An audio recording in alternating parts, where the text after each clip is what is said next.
O painel da Escola Sabatina da 3ABN está prestes a começar. Um novo trimestre e estamos na lição número 1.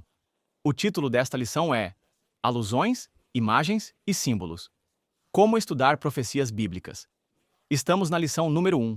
Alguns princípios de profecia bíblica. Incentivamos você a obter uma lição visitando sua igreja adventista do sétimo dia local ou acessando 3abnsabbathschoolpanel.com. Pegue sua Bíblia e algo para escrever e junte-se a nós para a lição desta semana.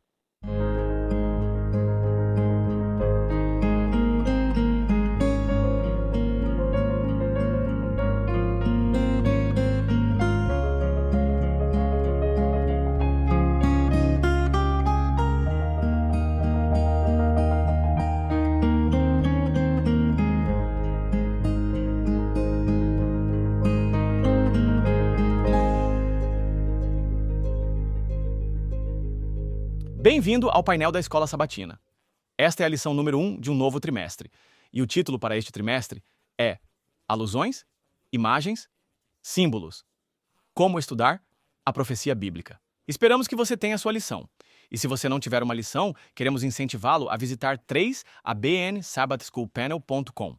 Lá, você pode baixar uma gratuitamente. Queremos incentivá-lo também a se preparar para um estudo hoje. Temos orado e estudado, pedindo ao Senhor que nos abençoe e nos use para que possamos trazer mais informações sobre a lição desta semana. A lição número 1 é intitulada Alguns Princípios de Profecia, e estamos prontos para começar. Deixe-me apresentar a família do painel da Escola Sabatina 3ABN, irmã Jill Morricone. Obrigado, Pastor Johnny. Na segunda-feira, veremos que Deus quer ser compreendido. Amém. Também temos o irmão Daniel Perrin. Professor Daniel Perrin. Obrigado. É bom estar aqui. Tenho a lição de terça-feira, que se chama Daniel, Sela as Palavras. Obrigado. E irmã Shelley Quinn, é bom tê-la aqui. É sempre bom estar aqui. Eu tenho a lição de quarta-feira estudando a palavra. Amém. Pastor James Rafferty do outro lado. Bem-vindo. É bom estar aqui, Pastor Johnny. Eu tenho a lição de quinta-feira que se intitula Figurativo ou Literal. Amém. Bem, este será um estudo empolgante. Antes de começarmos, gostaríamos de pedir ao Pastor James Rafferty se você poderia, por favor, nos conduzir em oração. Vamos orar. Pai Celestial, obrigado novamente por mais um trimestre. Obrigado por esta oportunidade que temos de estudar a profecia e tentar entender como interpretar estas palavras que nos deste, especialmente nestes últimos dias. Por favor, esteja com nossos espectadores. Por favor, esteja conosco. Envia o Espírito Santo para tocar nossos corações e os corações deles e nos aproximar do céu. Oramos em nome de Jesus. Amém. Amém. Amém. Queremos ser atraídos mais perto do céu. Obrigado, Pastor James. A lição desta semana é intitulada Alguns Princípios de Profecia. Gostaria de deixar você saber que a lição, toda a lição, foi escrita pelo pastor Sean Boonstra, uma pessoa que ama o Senhor e também participou de alguns programas na 3ABN. E esta lição é importante porque estamos olhando para a profecia bíblica. Parece haver um interesse crescente na profecia bíblica. No entanto, algumas pessoas têm medo de livros como o livro do Apocalipse, com as bestas e a marca da besta, e há preocupação, e algumas pessoas pensam, bem, o que o Apocalipse está fazendo ali? Na verdade, alguns cristãos no passado não achavam que o livro do Apocalipse deveria fazer parte do cânon do Novo Testamento. Eles questionavam, por que este livro está lá? Mas eles pensavam que, por exemplo, essas bestas e essas criaturas estranhas não pareciam se encaixar nos livros regulares da Bíblia. Mas, quando você olha para o livro de Daniel, vê que é um livro parceiro. É como se eles andassem de mãos dadas. Também houve algumas pessoas preocupadas porque viram algo pela primeira vez. Quais são esses 7 espíritos? Não vemos isso nas outras partes da Bíblia. Mas estes são símbolos que precisam ser compreendidos quando vamos ao Senhor em oração. E queremos dizer porque algumas pessoas disseram, não, este livro de revelação, pertence somente ali. E houve realmente um possível início de recepção positiva deste livro. E claro, uma coisa interessante é que a maior razão pela qual é um livro canônico é por causa de sua autenticidade e veracidade. Policarpo, por exemplo, foi um discípulo de João e atestou sua veracidade. Irineu e Hipólito, pessoas que não conhecemos e que viveram há muito tempo, também escreveram sobre isso e fizeram exegese destes livros. E assim, coisas diferentes como essas ajudaram-nos a entender que é um livro que pertence à Bíblia. Na verdade, há 278 alusões em 404 versículos ao Antigo Testamento. É como dizem, é ali onde toda a Bíblia se reúne. E é um livro poderoso, um livro que nos ajuda a entender onde estamos na história do mundo e as coisas que passaram e as que estão por vir, que nos permite saber que Jesus Cristo está vindo em breve. Mas quando você vai a uma livraria hoje e entra na seção de profecia bíblica, você vai ver algumas coisas estranhas e precisamos saber qual é a verdade. É por isso que é importante entender os princípios da profecia bíblica. A lição de domingo é intitulada Quem lê, compreenda. Um autor, por exemplo, se você for a uma livraria cristã, estou lendo para você a partir da lição. Diz que um autor afirma que o anticristo não passa de uma metáfora. Outro diz que ele ainda está por vir no futuro e outro que ele era uma referência a algo ou alguém nos dias do Império Romano pagão, certo? E então, qual é a verdade sobre essas coisas? E é por isso que é importante olhar linha sobre linha, preceito sobre preceito, entender e comparar versículos da Bíblia, porque há muitas ideias fantasiosas. Qual é a palavra? Fantasiosas. Há muitas ideias por aí. E você sabe, é interessante, eu estava ouvindo uma música no mês de novembro, e isso foi no ano passado, e era sobre Oh Holy Night, aquela música de Natal. E então havia aquela outra música que fala sobre o nascimento de Cristo. Depois vi um vídeo que dizia que Jesus Cristo está chegando em breve. Ah, isso é interessante para mim. Então cliquei no vídeo e esse cara, agora lembre-se, isso foi em novembro. Esse homem disse: Jesus Cristo está chegando em 13 de dezembro de 2024. Eu digo, o quê? E eu pensei, espera um minuto, existem apenas cerca de 11 dias restantes para isso. E eu disse a mim mesmo, bem, quando você olha para Apocalipse 12, 13 e 14, e você diz, como essa pessoa pode chegar a essa conclusão? O chocante foi que essa pessoa disse que isso é irrefutável. É impossível isso falhar. E eu disse a mim mesmo, uau! Como as pessoas podem chegar a essa conclusão? E claro, essa data veio e passou. E cerca de 2 semanas depois, eu encontrei esse vídeo novamente. E essa pessoa tinha outra data. E ele diz, bem, eu não sou o primeiro a chegar com mais de uma data. E ele novamente tinha outra teoria para a segunda vinda de Jesus Cristo. Jesus Cristo está vindo em breve, mas a Bíblia nos diz que ninguém sabe o dia nem a hora. Precisamos olhar para a Bíblia e precisamos nos guiar pela Bíblia e encontrar lá a verdade. A lição nos ensina olhar para várias escrituras e a questão é, o que esses textos sugerem sobre a intenção de Deus em se fazer entender? Deus simplesmente traz informações e as joga por aí, deixando você sozinho para entendê-las? Não. O Senhor promete nos dar o Espírito Santo que nos guiará em toda a verdade. Vamos para a primeira escritura. Mateus 24, versículo 15. Mateus 24, versículo 15. Portanto, quando virem a abominação da desolação da qual falou o profeta Daniel, estando no lugar santo, e então Jesus diz, quem lê, entenda. Então, não é apenas ler, é estudar, orar e pedir a Deus que te ajude a entender. Portanto, Deus quer que entendamos. Veja Apocalipse capítulo 1, versículo 3. Bem-aventurado aquele que lê e aqueles que ouvem as palavras desta profecia e guardam as coisas que nela estão escritas, pois o tempo está próximo. Então sim, Deus quer que leiamos. Deus quer que peçamos a Ele para nos ajudar a entender as Escrituras. E agora um convite maravilhoso de Jesus é encontrado em Mateus capítulo 11, versículo 29. Mateus capítulo 11, versículo 29. Tome sobre si o meu jugo e aprenda de mim, pois sou manso e humilde de coração, e encontrará descanso para a sua alma. Este é um convite pessoal de Jesus para aprender dele. E nós faríamos muito melhor. Faríamos o melhor se parássemos de aprender com pessoas que têm ideias fantasiosas, interpretações fantasiosas, em vez de ouvir Jesus e aprender com ele. Jeremias, capítulo 9, versículo 23, diz: Vou ler também o versículo 24. Assim diz o Senhor, que o sábio não se glorie de sua sabedoria, que o poderoso não se glorie de seu poder. Nem se glorie o rico nas suas riquezas, mas aquele que se gloria, glorie-se em compreender e me conhecer, que eu sou o Senhor que exerce amor, juízo e justiça na terra.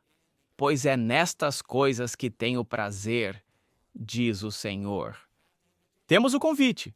Temos o privilégio de entender e conhecer o Senhor. Ele nos convida a ir até Ele. Gostaria de chamar sua atenção também para o Salmo 25, verso 5. Salmo 25, 5. Note o que está escrito aqui. Lindo. Guia-me na tua verdade e ensina-me, pois tu és o Deus da minha salvação. Em ti confiarei. Espere todo dia. Escritura linda. É uma das minhas favoritas. Claro, temos muitas favoritas. Guia-me na tua verdade e ensina-me. Este deve ser o nosso desejo quando abrimos a palavra de Deus. Senhor, guia-me na tua verdade, ensina-me a tua verdade. Vou agora para a lição. Ouçam isto. Muitas universidades oferecem cursos, a Bíblia como literatura ou algo semelhante. Para o crente, pode ser surpreendente assistir a inúmeras palestras apenas para descobrir que o professor lê a Bíblia da mesma forma que se lê algum outro livro, ou até mitologia pagã. A ideia é que pode haver um cerne de verdade moral nas histórias, mas se pode fazer das histórias o que se quiser. Para esses professores, a ideia de que este livro foi inspirado por Deus é risível. Eles não. Eles realmente não acreditam nisso. Eles nem sequer ensinam dessa forma. A Bíblia é literatura. Então, o professor lê a Bíblia, mas não ouve a voz de Deus falando. Deus fala conosco através de sua palavra? Com certeza, com certeza. Agora, observe o Salmo 119, 105. Nota: lâmpada para meus pés é a tua palavra, e luz uma luz para meu caminho. Você precisa de orientação? Vá ao Senhor. Você precisa de sabedoria? Venha ao Senhor. Ele o convida.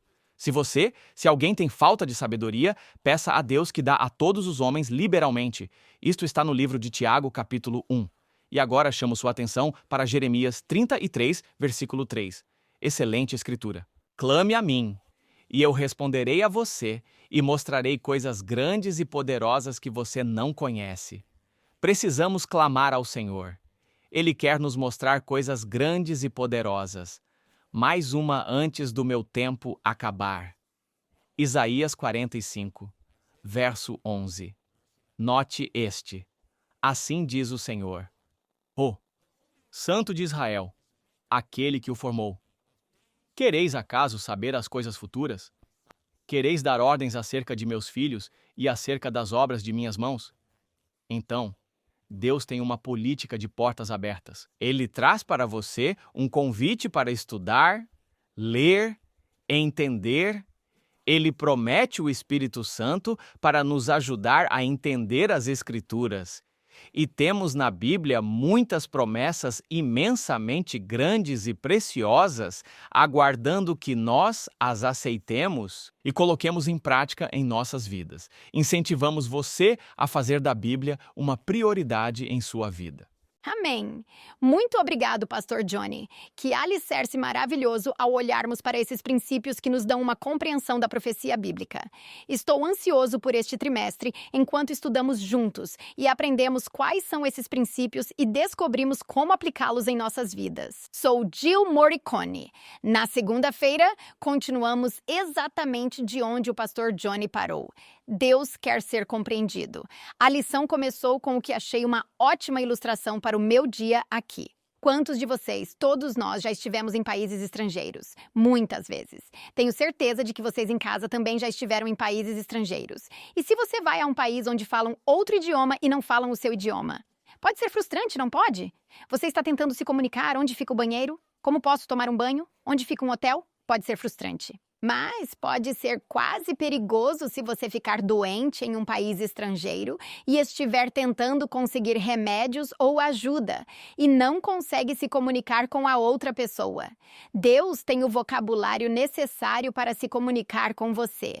Nos falta o vocabulário e a capacidade intelectual para realmente entender Deus. Olhe para Isaías 55, 9. Isaías 55, 9. Deus diz: porque assim como os céus são mais altos do que a terra, assim são os meus caminhos mais altos do que os vossos caminhos, e os meus pensamentos mais do que os vossos pensamentos. Podemos realmente entender a mente do infinito? Não. Eu penso no Salmo 147, versículo 5. Grande é o nosso Senhor e poderoso em força. Ele é onipotente, todo-poderoso. Seu entendimento é infinito. Não podemos compreender isso. Romanos capítulo 11, mais um versículo sobre o conhecimento infinito do nosso Deus. Romanos 11, 33. Ó profundidade das riquezas, tanto da sabedoria como do conhecimento de Deus.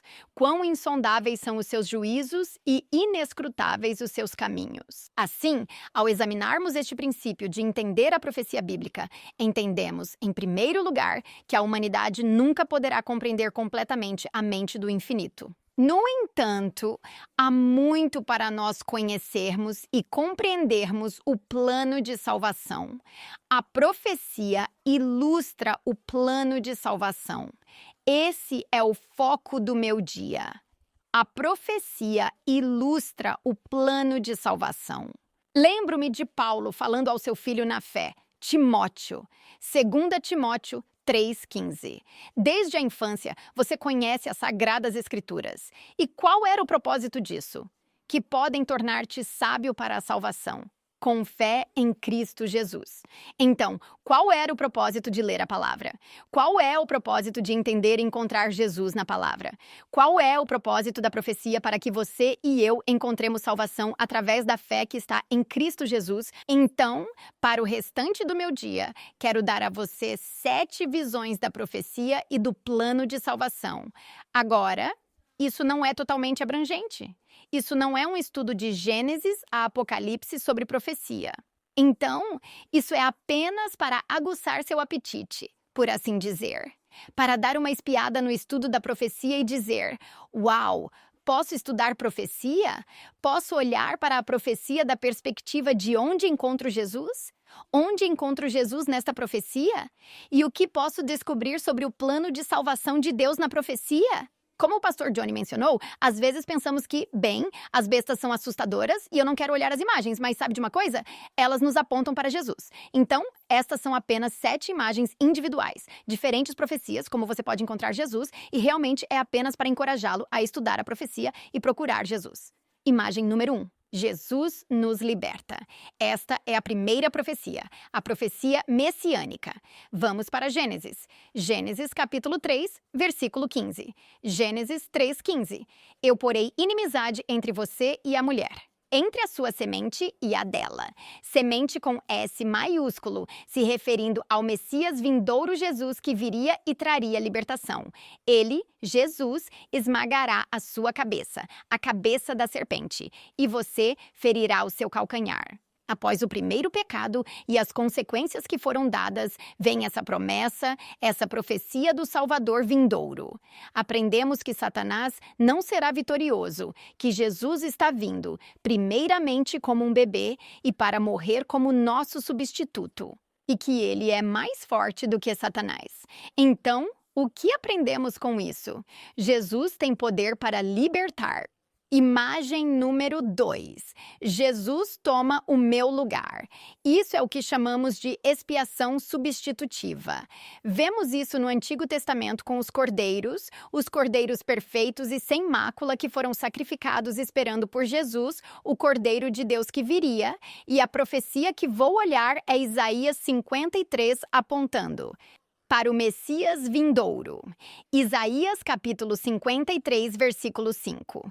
Ele, Jesus, foi ferido por nossas transgressões, foi machucado por nossas iniquidades. O castigo pela nossa paz estava sobre ele, e por suas feridas somos curados. Jesus toma meu lugar. Vamos dar uma olhada na terceira imagem. Jesus venceu. Vamos para Daniel 2 agora. Você pode dizer bem, Daniel 2 era todo sobre uma imagem. E com certeza é sobre uma imagem. E você pode dizer, mas como eu encontro Jesus aqui? E como eu descubro que Jesus vence? Lembre-se que Nabucodonosor, o rei, teve o sonho sobre essa imagem e ela representava um vasto período de tempo desde a época dele em Babilônia, que era a cabeça de ouro, até a segunda vinda de Jesus.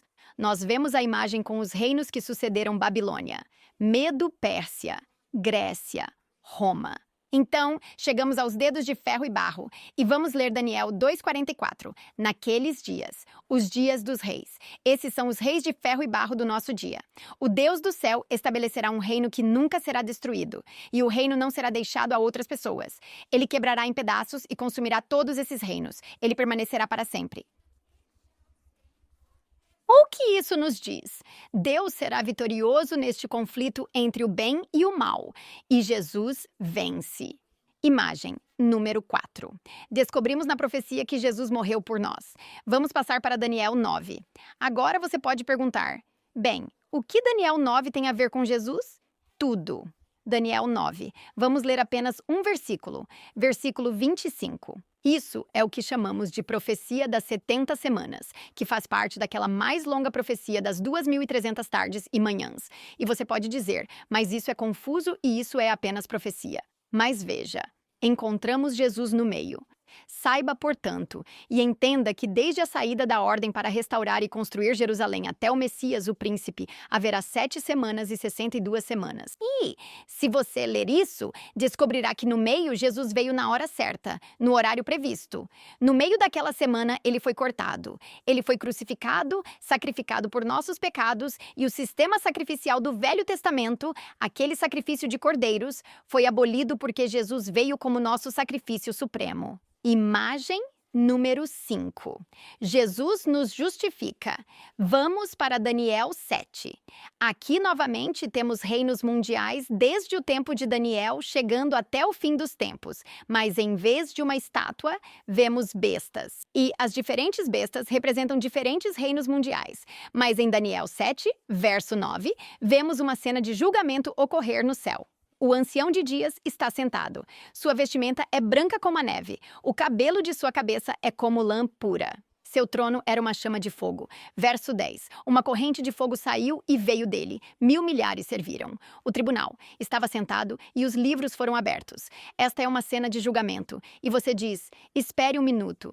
Eu pensei que você disse que Jesus vai nos vindicar. Leia o verso 21 a 22. Eu estava assistindo e o mesmo chifre estava fazendo guerra contra os santos e prevalecendo contra eles, até que o ancião de dias veio, e o julgamento foi feito a favor dos santos do Altíssimo. Neste tempo de julgamento investigativo, os santos, o povo de Deus, são revestidos com a sua justiça. Ouça! Ele está no santuário celestial intercedendo e Jesus nos vindica. Vamos olhar para a imagem número 6. Jesus nos salva. Para isso, em Apocalipse 14, vemos as mensagens dos 3 anjos, aquela mensagem profética que deve ser dada a um povo dos tempos finais. E a base de tudo isso é o Evangelho eterno, que deve ser pregado a todo o mundo. E Jesus é o ponto central desse evangelho. Finalmente, imagem número 7. Jesus retorna por nós, ele está vindo novamente. Apocalipse 22:20. Aquele que testemunha essas coisas diz: eu estou vindo rapidamente. Jesus está vindo novamente. Então estude a profecia e encontre Jesus. Amém. Louvado seja o Senhor! Que começo emocionante para esta lição! Incentivamos você a continuar conosco, mas agora é hora do momento de missão. Olá, eu sou Greg Morricone. Estou muito feliz que você se juntou a mim para o 3ABN Mission Moment. Você sabe que algumas histórias são tão trágicas que nos perguntamos se o Senhor pode mudar as coisas. mas ele é um Deus de milagres e se alegra em transformar o mal em bem. Os anos escolares de Laura foram tragicamente difíceis por causa do bullying severo. Espalharam-se rumores que não eram verdade, mas muitos dos estudantes acreditaram neles e a assediavam diariamente, rindo dela, empurrando-a, grudando chiclete em seu cabelo e até colocando bilhetes no quadro de avisos. Um garoto disse a ela que era feia e deu um soco tão forte em seu estômago que ela caiu no chão e mal conseguia respirar. Toda noite ela clamava a Deus, implorando para que ele a levasse porque a vida era simplesmente dolorosa demais. Até mesmo seus professores acreditaram nos agressores e tentaram manter Laura longe de sua única amiga. Assim, ela ficou completamente sozinha. Embora Deus não parecesse ser mau, Laura não acreditava que ele entendia. Ele parecia apenas como todos os outros adultos que haviam falhado com ela. Depois de se formar, ela permaneceu tímida e insegura, e seu desejo desesperado de se sentir amada a levou a muitos relacionamentos prejudiciais. Mas Deus desejava que Laura o conhecesse, e ele tinha um plano que envolveria um padre, um pregador e a 3ABN Proclaim. Contarei mais sobre essa história fascinante no próximo Momento Missionário da 3ABN. Amém. Bem-vindos de volta. É hora de lembrá-los de que podem acessar as notas que preparamos com muito estudo e oração e sob a orientação do Espírito Santo para ajudá-los em seus estudos. Por favor, acessem 3abnsabbatschoolpanel.com. E lá no lado direito, na parte superior direita, você verá uma aba onde pode se inscrever para receber as notas e a partir de então, você as receberá.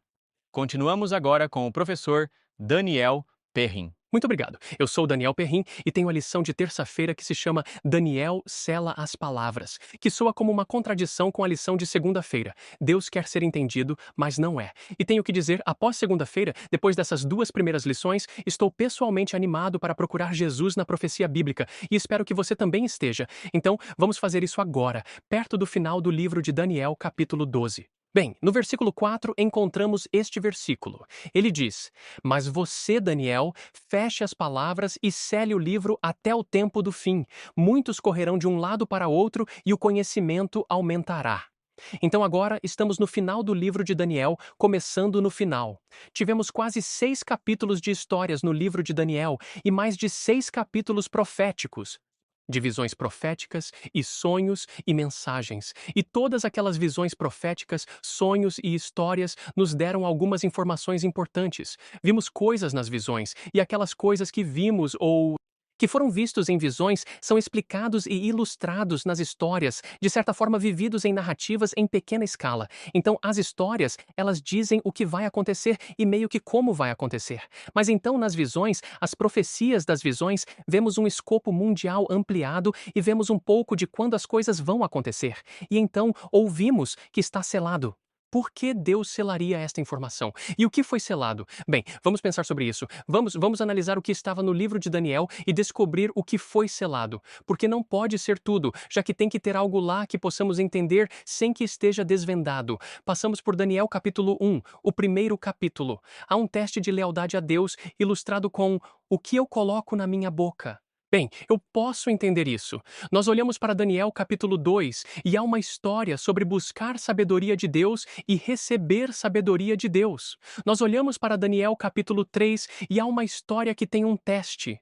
Você adorará um falso Deus quando sua vida estiver em risco? Vemos essa história ilustrada ali para nós. Daniel capítulo 4 e Daniel capítulo 5 são tipos de capítulos paralelos onde temos um líder humano exaltando-se em seu próprio orgulho e depois sendo humilhado por Deus, e um deles é conquistado e destruído. Então, Daniel, capítulo 6, parece ser paralelo ao capítulo 3 de Daniel, onde mais uma vez você tem um teste. Você adorará o verdadeiro Deus corajosamente e de bom grado quando sua vida estiver em risco? Todas essas histórias estão abertas, são claras e disponíveis para que possamos entendê-las e são explicadas para nós. Essas histórias não estão seladas. Podemos analisá-las. Então vamos para as visões, os sonhos e as mensagens enviadas a Daniel e outros. No capítulo 2 de Daniel, você tem uma imagem de 4 metais, e depois pés de ferro e barro, e então uma pedra que atinge a imagem, e depois ela cresce para se tornar uma montanha. E tudo isso é explicado por Daniel a Nabucodonosor, que teve o sonho. Capítulo 2, versículo 45, diz: O grande Deus fez saber ao rei o que foi. E o que acontecerá depois disso. O sonho é certo e a sua interpretação é segura. Daniel capítulo 2 não é selado. Daniel capítulo 7, você tem 4 bestas e 10 chifres, e então um chifre pequeno e depois um julgamento. E a maioria disso é explicado pelo anjo a Daniel. No capítulo 7, versículo 16, diz: Aproximei-me de um dos que estavam ali. Estes são os anjos que ele tinha visto ao redor do trono. E perguntei-lhe a verdade sobre tudo isto. Então, ele me contou e me revelou a interpretação desses sonhos. As bestas são reinos, os 10 chifres, o pequeno chifre, há até uma breve explicação do julgamento nos versículos 26 e 27, mas a maior parte disso está claramente não explicada. Daniel 8. Agora você tem 2 bestas. Você tem um pequeno chifre, primeiro agindo como um poder político e depois transferindo para uma fase claramente religiosa de conflito, no capítulo, nos versículos 9 a 12. Mas no capítulo 8, versículos 19 a 22, descobrimos uma das vozes falando com Daniel dizendo: Agora, enquanto ele falava comigo, eu estava em um sono profundo com meu rosto no chão, mas ele me tocou e me colocou em pé. E ele disse: Olhe! Estou te revelando o que acontecerá nos tempos futuros, tempos de indignação. E então, nos versículos 20 a 22, ele explica o que é o carneiro, literalmente nos diz exatamente o que é. Média e Pérsia explicam o bode, explicam o chifre quebrado e continuam. Todas essas profecias até agora, houve pelo menos uma breve explicação, exceto para algo que veio bem no final da visão em Daniel, capítulo 8. Há um movimento da visão para o som à medida que a profecia se torna velada e um tanto abafada visualmente. Capítulo 8, versículo 13 diz o seguinte: Ouvi um santo falando, e outro santo disse àquele que falava: Por quanto tempo durará a visão sobre os sacrifícios diários e a transgressão da desolação, a entrega do santuário e do exército para serem pisoteados? E ele disse, versículo 14: Por 2.300 tardes e manhãs, então o santuário será purificado. Essa parte não é explicada aqui no capítulo 8. Voltaremos a isso mais tarde. Capítulo 9. Há uma mensagem enviada por Deus através de Gabriel, e podemos estudar essa mensagem e descobrir quando começa e quando é concluída em seu cumprimento, e como a irmã Jill acabou de explicar, tudo se refere a Jesus e a ele vindo no momento certo. Tudo isso é claro e não trata necessariamente do tempo do fim.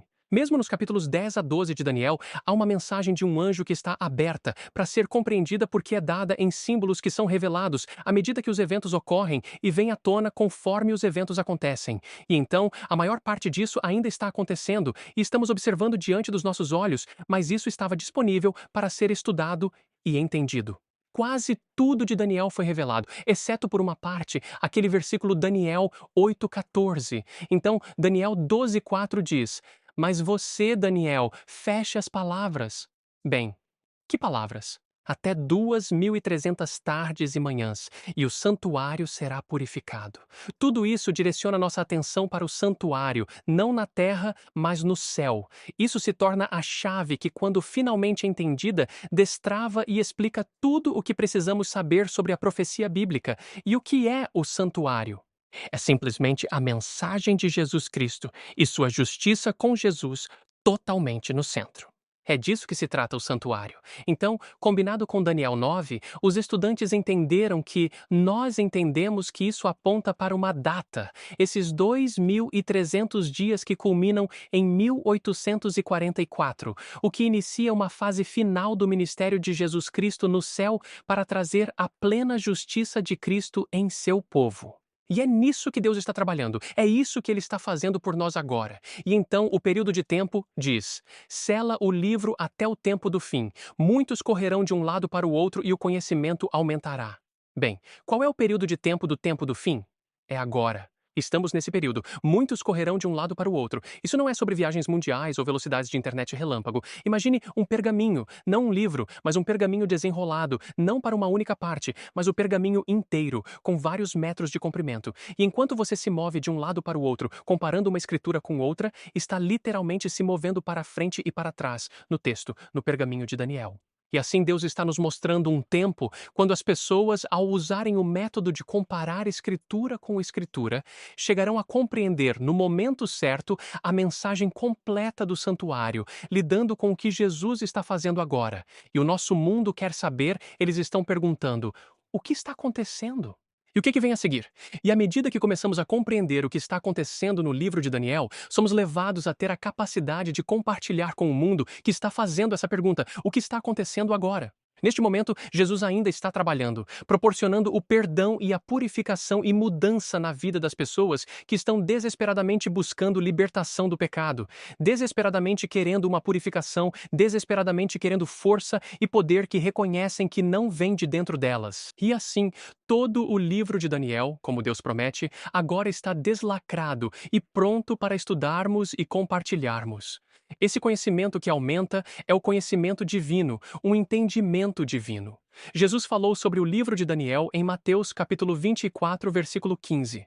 Ele diz: "Portanto, quando virdes a abominação da desolação de que falou o profeta Daniel no lugar santo", e então, entre parênteses, quem lê, entenda. Esta é a única citação direta do livro de Daniel em todo o Novo Testamento. E com isso, Jesus está indicando aos seus seguidores que, no fim dos tempos, seus seguidores estarão estudando o livro de Daniel.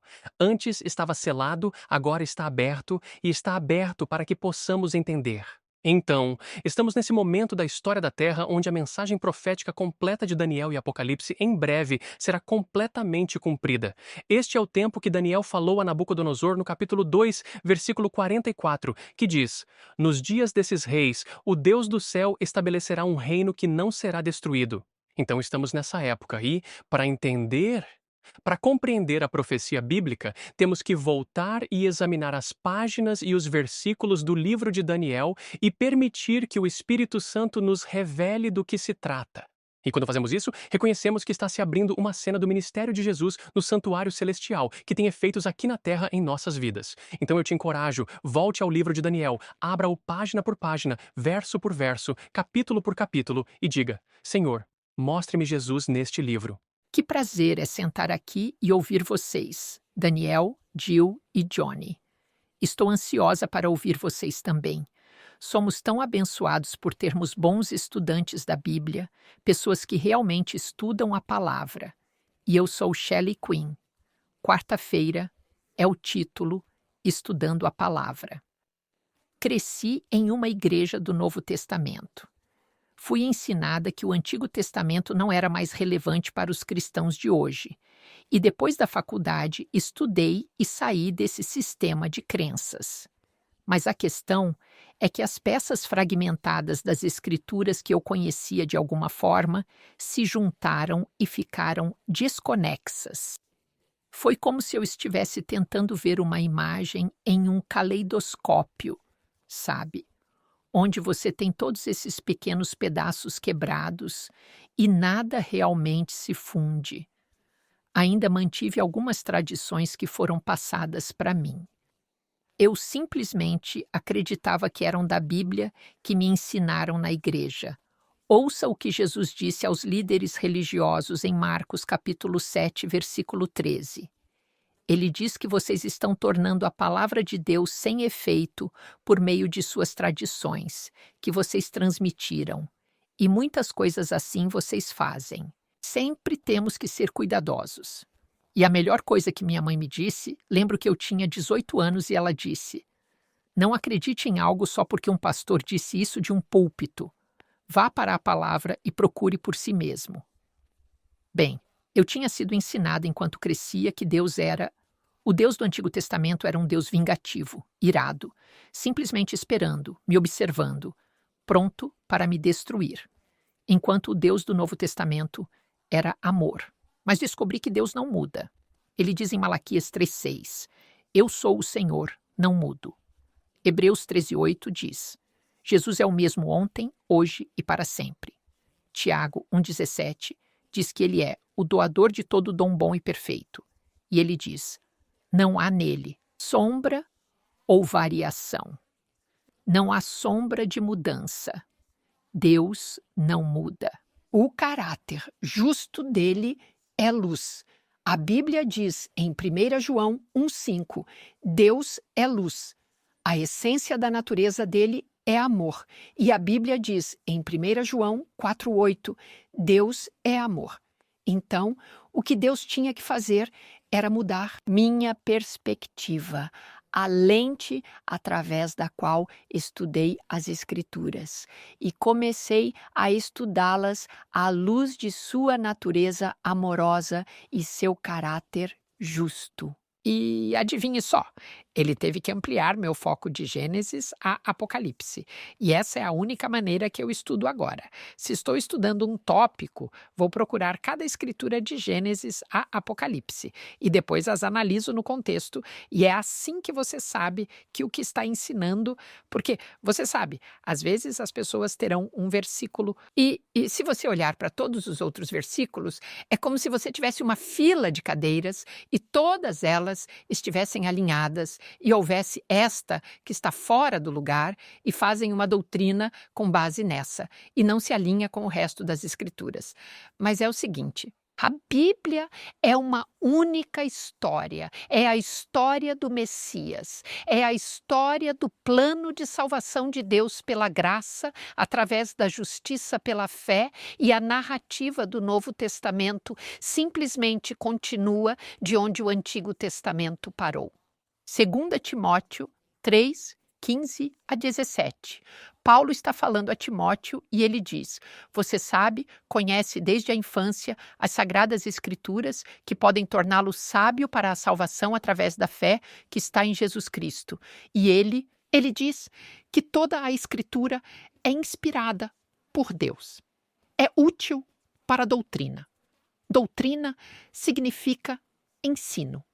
É útil para a doutrina, para a repreensão, para a correção e para instrução na justiça. Isso significa que nos ensina como viver da maneira que Deus gostaria que vivêssemos, e ele continua dizendo que o homem ou a mulher de Deus pode ser completo e perfeitamente equipado para toda boa obra. A quais escrituras Paulo está se referindo aqui? O Antigo Testamento? A Igreja do Novo Testamento usava o Antigo Testamento, mas ele também está indicando aqui que eu acredito que, por implicação, ele está incluindo documentos do Novo Testamento que já estavam em circulação e considerados sagrados. Mas deixe-me mostrar como o Antigo Testamento é importante. Acho que um dos meus livros favoritos é Gênesis. Vou te contar por quê. Jesus disse isso em João capítulo 5, versículos 46 e 47. Ele está falando com os líderes religiosos. Ele diz: se vocês acreditassem em Moisés, Moisés escreveu os primeiros 5 livros da Bíblia, mas ele lhes diz: se vocês acreditassem em Moisés, acreditariam em mim. Ele escreveu sobre mim. Jesus está presente em todos esses primeiros 5 livros do Antigo Testamento, mas então ele diz: se você não acredita nos escritos dele, como acreditará nas minhas palavras? Eu vou te perguntar. Se você não conhece o Antigo Testamento, como vai entender o que Jesus tinha para dizer? No caminho para Emaús, em Lucas capítulo 24, versículo 27, temos os 2 discípulos após a crucificação. É domingo. Eles estão voltando, caminhando, tropeçando pela estrada, estão tristes, e Jesus se encontra com eles e está escrito em Lucas 24, versículo 27. Começando por Moisés e por todos os profetas. Então ele explicou a eles em todas as escrituras as coisas a respeito dele mesmo. Então, o que eles fazem? Eles correm de volta para Jerusalém. Eles encontram os discípulos atrás de portas trancadas. João 20:19 diz por medo dos judeus. E o que acontece lá? Eles dizem: vimos isso. É quando de repente Jesus aparece. E o que ele faz? Ele passa pelo mesmo estudo essencial do Antigo Testamento que fez com os 2 no caminho para Emaús. Lucas capítulo 24, versículos 44 e 45 diz: são estas as palavras que vos disse estando ainda convosco. Este é Jesus, falando aos seus discípulos, de que todas as coisas devem ser cumpridas, que foram escritas na lei de Moisés e nos profetas e nos salmos, a meu respeito. Você encontra Jesus através de todo o Antigo Testamento, e ele abriu o entendimento deles para que pudessem compreender as Escrituras. Você sabe, é muito bom conhecer as promessas da Bíblia sobre certos tópicos, mas não trate a Bíblia como se fosse apenas uma coleção frouxamente conectada de ditados e provérbios. Sean Boonstra diz: é como um quebra-cabeça. Você pega uma peça aqui, outra ali e pensa, ó, isso vai ser uma imagem de um cavalo. E então, de repente, algumas peças a mais é uma vaca. E então, de repente, você vê um prédio da cidade. E acaba sendo uma paisagem da fazenda e da cidade. E uma cadeia de montanhas ao longe. Aqui está uma citação. Toda a escritura está entrelaçada em uma única história das interações de Deus. E isso é o que a lição diz. Não podemos abordar a profecia tirando um texto individual do seu contexto e comparando-o aos eventos atuais em vez de ao restante da Bíblia. Isso, em parte, levou ao fluxo constante de livros modernos de profecia. E eu costumava ter um monte deles, e nem 2 deles dizia a mesma coisa. E diz que tinham sido atualizados a cada poucos anos porque estavam errados, como nas datas sobre as quais você estava falando, Johnny. Ou o que eles disseram, eles estavam errados sobre o que disseram que ia acontecer ou quando ocorreria. É por isso que é importante não apenas selecionar alguns tópicos específicos, mas, em vez disso, estude cuidadosamente tudo o que a Bíblia diz sobre o assunto. Considere o contexto, e então ele diz que é muito fácil tirar uma passagem do contexto e fazer com que diga o que você quer. Estou sem tempo. Mas aqui está o que quero te contar. Eu cresci sendo ensinada que a revelação, a Bíblia, era incompreensível. E eu lia, só dava uma espiada. Nós não éramos ensinados a não ler. E dizia, bem-aventurado aquele que lê e que estuda. E eu pensava, por que promete uma bênção se é incompreensível? Apocalipse é justamente o oposto. É um mistério revelado. Começa dizendo a revelação de Jesus Cristo, que Deus lhe deu para mostrar aos seus servos coisas que em breve devem acontecer. Precisamos permanecer com a Bíblia. Eu adoro isso, Shelley. Eu adoro toda essa ideia. Eu costumava dar uma olhada ali e apenas dar uma espiadinha. Espera um minuto! Diz que é abençoado. Adoro isso. Precisamos da Bíblia toda. Eu realmente gosto disso. E Daniel, adoro o fato de que você estava compartilhando que há algumas coisas que estão seladas até o momento certo. E estamos vivendo nesse momento certo e tudo está desvendado. E Jill, amo o que você disse. A profecia bíblica nos leva a Jesus. Esse é o ponto. O objetivo da profecia bíblica é nos levar a Cristo. E então, Johnny, deixe a Bíblia ser o guia profético. Deixe a Bíblia nos ensinar o que significa a profecia. Não queremos obter opiniões tiradas do ar ou das notícias ou qualquer outra coisa. Sou o pastor James Rafferty e tenho a lição de quinta-feira que se intitula Figurativo ou Literal. E a ideia é, como sabemos se algo é literal ou figurativo na profecia bíblica? E vamos examinar alguns princípios que temos no nosso pequeno armazém como adventistas do sétimo dia de um pregador batista chamado William Miller.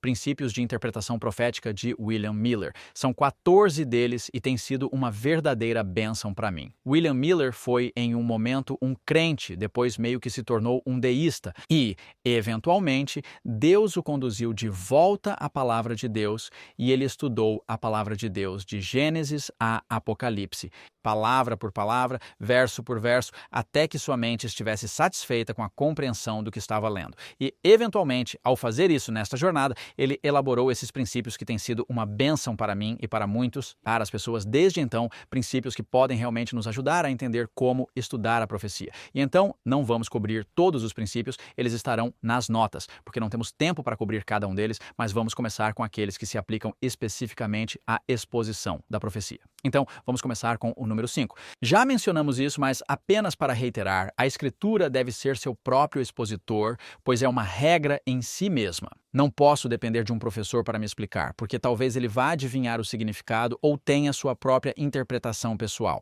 Não posso depender de um credo sectário ou de uma igreja para me dizer o que as Escrituras significam. Não posso depender de pessoas que estudaram por muitos, muitos anos. Eu preciso ir à Bíblia sozinho. Isso não significa que não devemos ouvir pastores ou evangelistas ou pessoas que expõem e escrevem.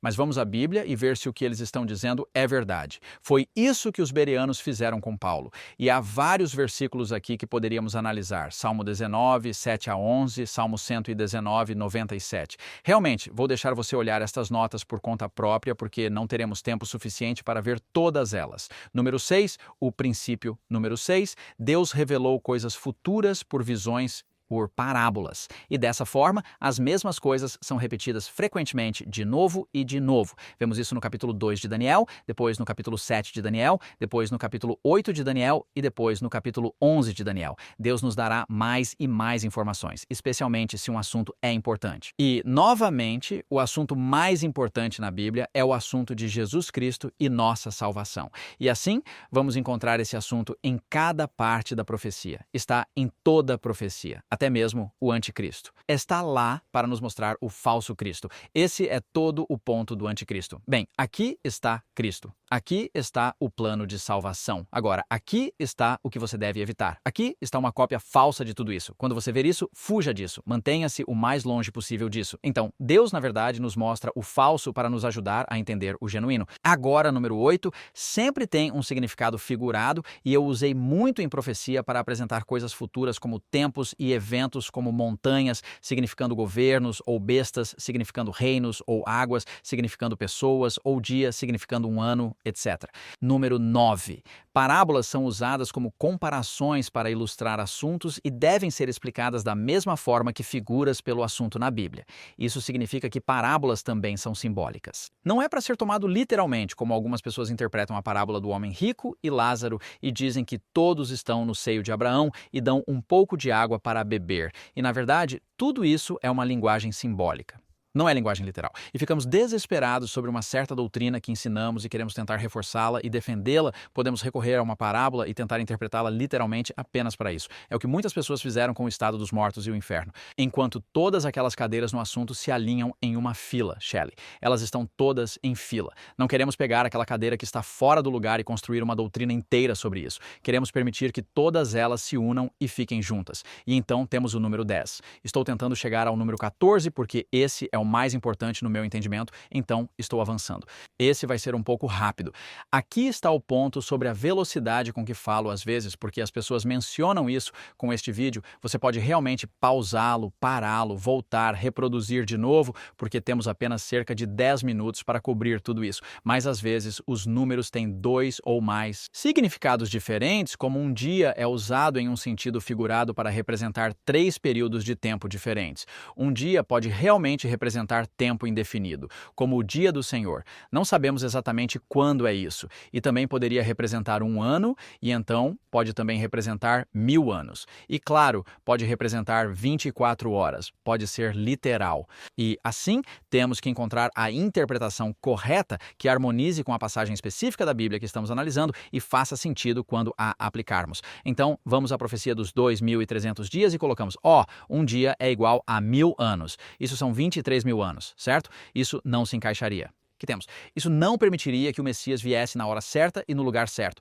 Nem tornar a profecia dos 2.300 dias em dias literais, isso não funcionaria. Ou mesmo dividir pela metade. Algumas pessoas disseram, bem, dias, noites e manhãs, isso é 1150 dias. Nada disso leva ao cumprimento de Jesus Cristo vindo como nosso Messias e sendo batizado ou ungido com o Espírito Santo, o seu batismo no tempo certo, no ano 27 depois de Cristo. Se uma palavra faz sentido por si só, e este é o ponto-chave no qual vamos nos concentrar agora, no que diz respeito a como você entende se é literal ou simbólico, se uma palavra faz sentido por si só, e não fere as simples leis da natureza, deve ser entendida literalmente. Caso contrário, é figurativa. Então, em Apocalipse, por exemplo, você tem as imagens dessas bestas, certo?